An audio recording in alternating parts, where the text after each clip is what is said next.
that came out. Jake Paul posted a statement.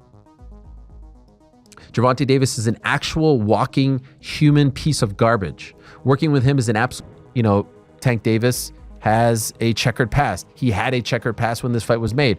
Gervonta Davis is in full-blown panic after Jake Paul leaked the shocking footage that could destroy his career.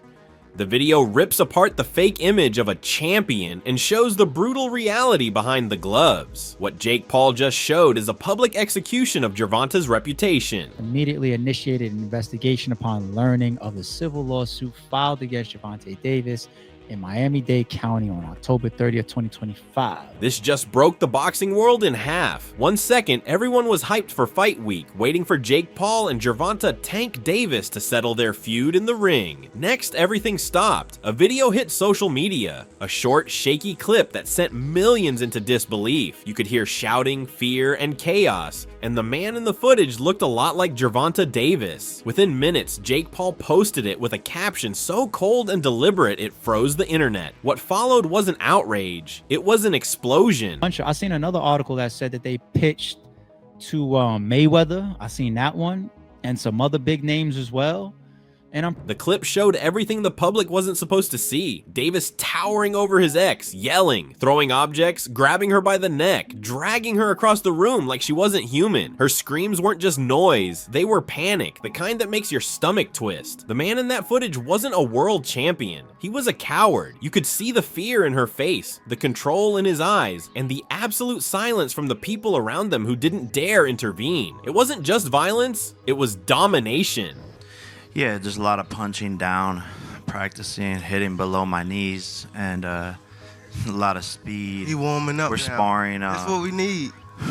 Within an hour, over 5.3 million views, 700,000 retweets, and Cancel Tank trending worldwide. ESPN called it the most disturbing moment in modern boxing history. Fans flooded timelines with outrage, calling him a disgrace to the sport. According to reports, 3 major sponsors immediately froze contracts, and ticket resales for the November 14th fight plummeted by over 60% overnight.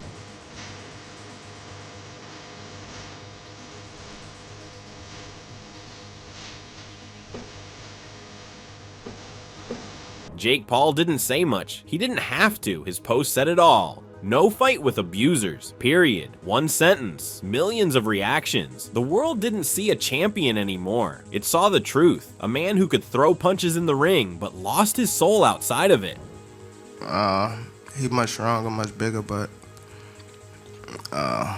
Behind the scenes, it was chaos. Sponsors went into full-blown meltdown mode the moment that footage dropped. Multi-million-dollar deals froze overnight. Showtime execs reportedly ordered every promo featuring Gervonta Davis wiped clean. Daz, Nike, Monster Energy, all of them bailed within hours, terrified of the backlash. The fight set for November 14th, 2025, the one hyped to be the biggest boxing event of the year, collapsed in real time. What was supposed to be a $50 million spectacle turned into a corporate crime scene. Pay-per-view pre-orders vanished, merchandise was pulled, and entire marketing campaigns were shredded before sunrise. We unequivocally condemn any form of violence and are committed to handling this matter with diligence and respect for all involved. But this wasn't damage control, it was survival. No brand wanted their logo next to the word abuser. The leaked clip wasn't just ugly, it was career ending. You could hear the screams, the fear, the violence, and you could see the man behind it. The same man boxing promoters once called the future of the sport. Overnight, that future went up in flames.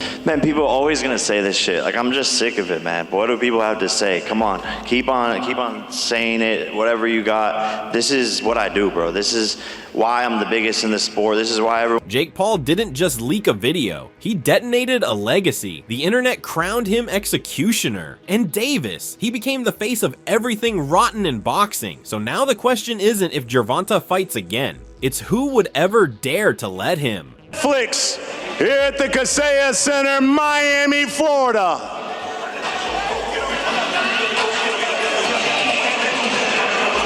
Fans split instantly. Half claimed Jake Paul was pulling another clout-chasing stunt, a dirty PR trick before fight night. The other half wasn't buying that for a second. To them, this wasn't showbiz anymore. This was evidence. Sports journalists called it the darkest hour of Davis's career. Some compared it to Ray Rice or Greg Hardy, the same kind of fall from grace that no PR team can fix. My skill set continues to improve, and I'm a lot better boxer than these people. Jake Paul knew exactly what he was doing. This wasn't a leak, it was a precision strike. A bomb timed for maximum damage. Sources close to Jake said he'd had the clip since early October, just waiting for the right moment. And when the fight got canceled due to Davis's ongoing legal chaos, boom, detonation, revenge wrapped in morality. Jake wasn't just playing boxer anymore, he was playing executioner. He is facing is battery with domestic violence, and you mentioned this was an ex-girlfriend, but it is also the mother of his children, that according to police. Let's show you who we're talking about here. You were looking at the mugshot of professional and well-known boxer. Then came the lawsuit. Courtney Rossell, Davis's ex-girlfriend, filed a civil suit in Miami-Dade, and it read like a nightmare written in legal terms. Battery, aggravated battery, false imprisonment, kidnapping, emotional distress. According to the suit, the breaking point came on October 27th, 2025 at her workplace. Not a club, not her home, her workplace. Davis allegedly stormed in, grabbed her by the arm, and dragged her down stairwells and through kitchens like he owned the place. That's not an argument, that's abduction in plain sight. I don't have to talk about the shit I do. It didn't stop there. The lawsuit described 4 previous assaults, choking, threats, and the kind of verbal terror that leaves scars you can't see. For years, Courtney stayed silent, terrified, until now. Her lawyers said she's been in therapy for PTSD, still afraid to sleep through the night. One source close to her said she's broken, but she's finally speaking now. And that line hit harder than any punch Davis ever threw. The deeper people dug, the uglier it got. The 2020 domestic violence arrest. The 2022 courtside choke incident was caught on camera. The 2023 house arrest violation landed him back in jail. Every time the same story. Assault, outrage, apology tour, silence, repeat, NDAs, settlements, spin doctors. But this time, there's no bearing it. There's video, there's a lawsuit, there's no cleanup crew big enough for this. Fucking son, I'm on November you paying 14th. me? So fuck you, little man. You paying me? Are you paying 100%, me? yeah. 100%. 100%. Facts? Correct. Yes? Correct? Correct. I'm your daddy.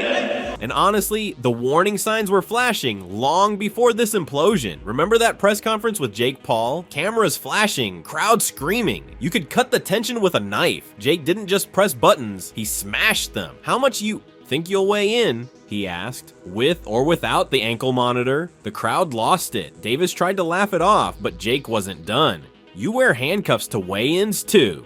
Boom. The room exploded. Davis looked furious. The kind of fury that doesn't come from insult, but exposure. Who is the biggest star in boxing? Tank Davis. 48 hours later, blackout. Davis disappeared. No Instagram, no statement, nothing. His PR team ghosted. Showtime vanished. Promoters went dark. Everyone realized this wasn't fixable. You can't PR your way out of evidence. Reporters started pulling old court docs, police photos, and restraining orders. It was all out there. The whole ugly pattern. The empire wasn't just cracking, it was collapsing. By next week, DAZN made it official. The November 14th fight was canceled due to ethical concerns. Translation: they didn't want blood on their brand. Millions in pay-per-view, sponsorships, and merch gone overnight. Jake Paul tweeted one line that burned across the internet: no fight with abusers, period. That tweet did more damage than any uppercut ever could. Suddenly, Davis wasn't a champion. He was a ghost. Every poster pulled, every brand erased him like he never existed. His entire career evaporated in 1 week, and when he finally broke his silence, it was too late. He went live on Instagram, hoodie up, face tired, claiming the footage was AI edited and that they're trying to destroy me before my prime. He brought up his kids, his faith, said he's not that person anymore. But the internet doesn't forgive, it receipts. And when that old press conference clip resurfaced, the one where he said, "If I hit women, mad females would come out," it was over. Fans didn't see redemption. They saw a man gaslighting the world while drowning in evidence. You know, it's innocent until proven guilty, they say, right? Regardless of how many times he's been accused of this type of stuff, allegedly or not, it's still innocent until proven guilty. And here's the brutal truth. This isn't just about Gervonta Davis. This is about boxing itself, a billion-dollar machine that glorifies violence and then acts shocked when that same violence escapes the ring. The sport sells aggression like it's entertainment, then hides behind PR statements when real people get hurt. Fame, adrenaline, and ego. It's a cocktail that breeds monsters, and every time one of them falls, boxing pretends to be surprised. Redemption, that's easy. Accountability, never. Because in this world, every abuser gets a second chance, and every victim gets forgotten. To move on, it is not the right look. It is not the right message.